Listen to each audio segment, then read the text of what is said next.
welcome. If you are new here, welcome back. If you have been here before, I am Freya. This is Budgie Budgets. And guys, we're all over the shop. I don't know what day of the week it is. I have no idea.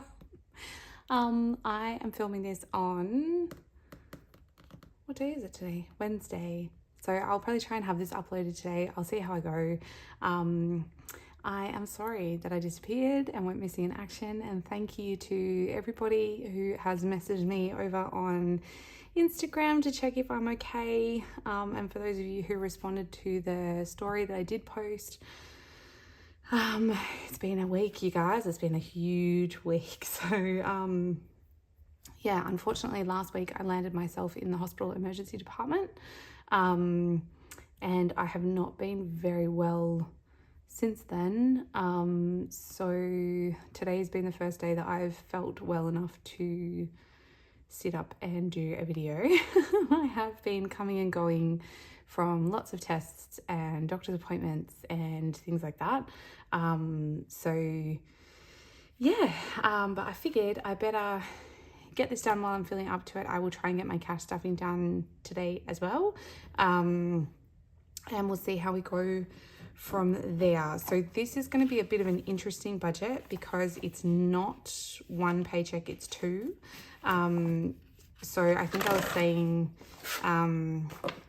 when hubby started his new job that I wasn't sure how I was going to manage that moving forward, because now suddenly our two pays that come in, so we get money from his income obviously, and then we get money from the government. They're both fortnightly payments, and previously they were nearly an entire week apart, and they are now very, very close together. There's only a day between them.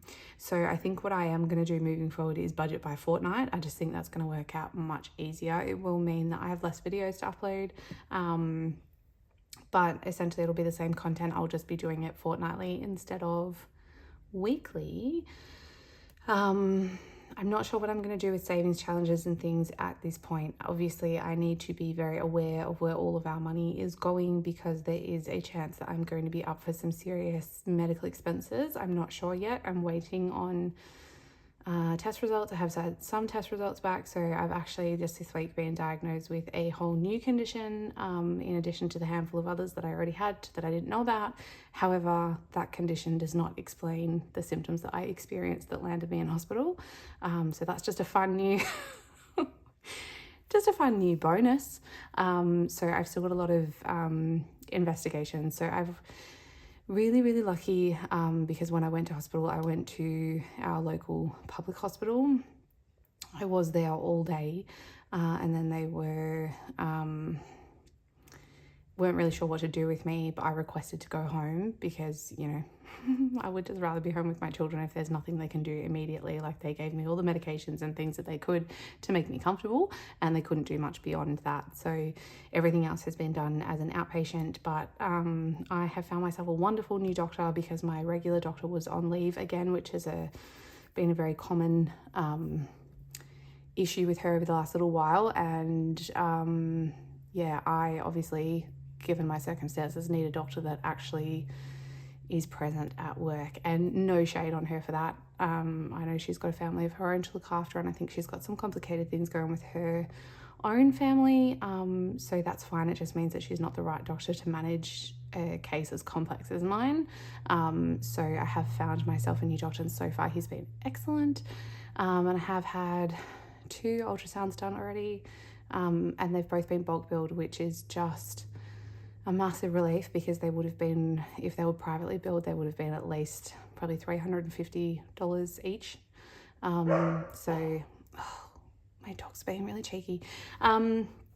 So yeah, I have been really lucky with that, but I'm not sure what else. I'm probably gonna have to have a endoscope done, like gastroscope, and a referral to some other specialists. I think there's 2 specialists that my GP wants to refer me onto at a minimum, possibly 3.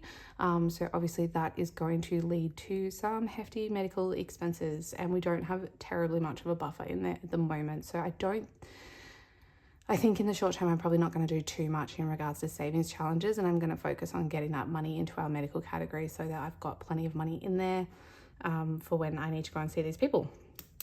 Having said all of that, this budget was done prior to everything going awry last week. I have tweaked it a little bit, but I didn't want to lose track completely of what I had done. So yeah, I have tweaked it a little bit here and there, but for the most part, this budget was done prior to things going crazy. So if that hadn't have been the case, I probably would have distributed this a little bit differently, but yeah. So we've got I'm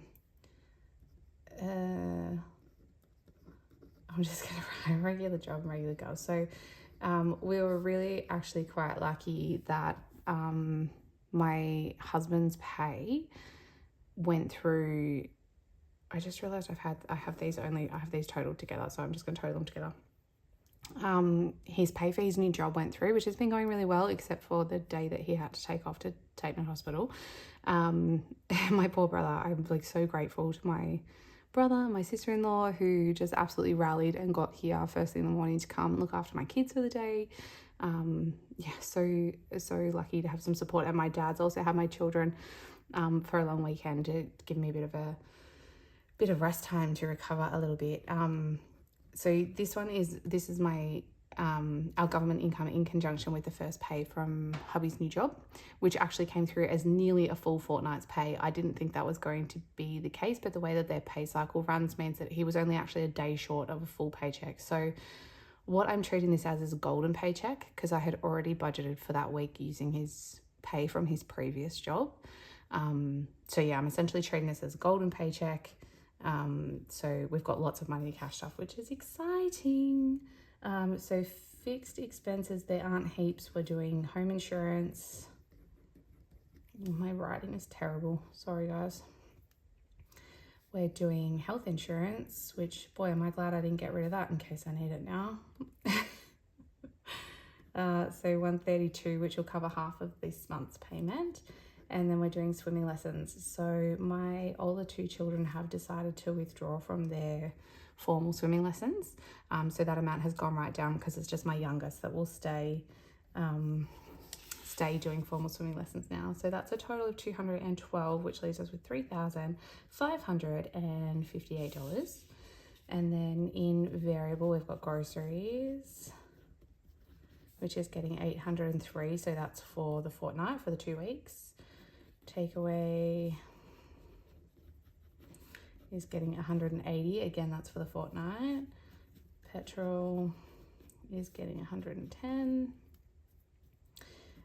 Tolls is just getting $10, just to boost that back up. We've just paid for those, so we probably shouldn't have to pay for them for a little while now. Mikey, which is our public transport, is getting $50 because my daughter used it all of last week for her school city excursion thing, and hubby's been going into the office a lot. I won't have to put that much into it moving forward. It's just to cover while he's doing all of his training in the office, then he won't be using it quite as frequently, which is nice.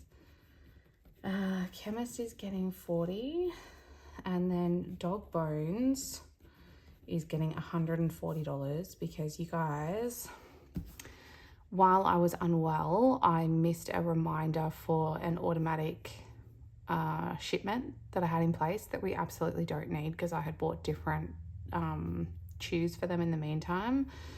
So I emailed them to let them know the situation and asked them if they could possibly cancel that shipment, and they told me no, they could absolutely not do that. So we're going to have an abundance of dog bones. On the upside, I probably won't have to put money towards this for at least the next month, but I do have to cover that cost, which is very annoying.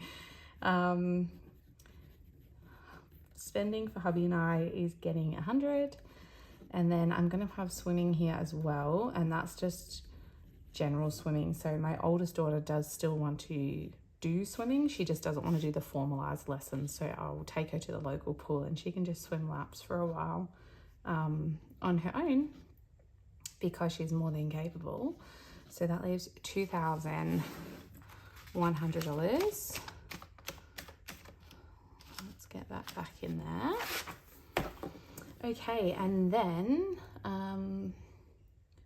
we have, so the binders I did shuffle a little bit further and I've got rid of the car binder. So the bills binder will be getting 235, medical binder will get 260, family binder will get 595, school binder will get 180, and then events and birthdays will get 410, 410, and Christmas is going to get 420. So 330 that is for other gifts and stuff. I hadn't allowed any money for gifts for hubby and I, and hubby wanted to he wanted me to get some stuff for myself, some clothes that I had been eyeing off. So I've put a bit of money aside for that. I've also put about $100 in there to cover or go towards. I'll put some more money in there still, I think. Lunch, we're going out for lunch on Boxing Day with my mother-in-law, well, all of my in-laws. So we'll be traveling for that. There'll be a petrol cost. There will obviously be the cost of lunch because we're going to like a pub. So I want to make sure that we've got money for that. So that should total $2,100, and that leaves us with nothing, you guys. So as you can see, I'm not allowing any money for savings challenge or anything like that, and I will explain that in my cash stuffing video when I upload it. Probably tomorrow you'll see what I'm doing with that money and why. So apologies, because I know this video is probably quite flat compared to what I'm usually like, but I am definitely still in recovery. Yeah, I'm just taking it as it comes, but I still want to get on and do this because the budget doesn't stop, you guys. Just because you're unwell or it gets difficult to manage, yeah, you have to keep going with it, right? Otherwise that's how the wheels fall off and things get out of control and money winds up everywhere. So having said that, I haven't done a cash unstuffing today. There is cash in there that needs to be unstuffed, but what I've done is just not worried about the cash envelopes and focused on keeping track on my digital. I use You Need a Budget or YNAB as my digital tracking. So that has all of the up-to-date balances and everything. So after I've done my cash stuffing, I will go through and reconcile everything, make sure that everything's where it needs to be and unstuff anything that needs to be unstuffed. And then we should be back at square zero so I can start like doing this all properly again, if that makes sense. I hope that makes sense. I hope I'm not banging you around too much there. It's a little bit of a different, the way that I have my phone set up is a bit different now so that I can sit down. So that's all for today, you guys. That's all I have for you. I hope you enjoyed today's video. I hope you're all going really well. I've seen like a lot of people opening their advent calendars now. That's really, really exciting. I will open the first two tomorrow, which will be the 12th, if I can get it uploaded on 12th, I think, so that you guys can see what was in there. And then I will try to do a little short on YouTube and a maybe Instagram reel each day, and I'll open them side by side so that you can see what was in which advent calendar, basically. Yeah, so hopefully I will see you tomorrow for our regular cash stuffing. Okay guys, I hope you're having a really good week. Okay, I love you. Bye bye.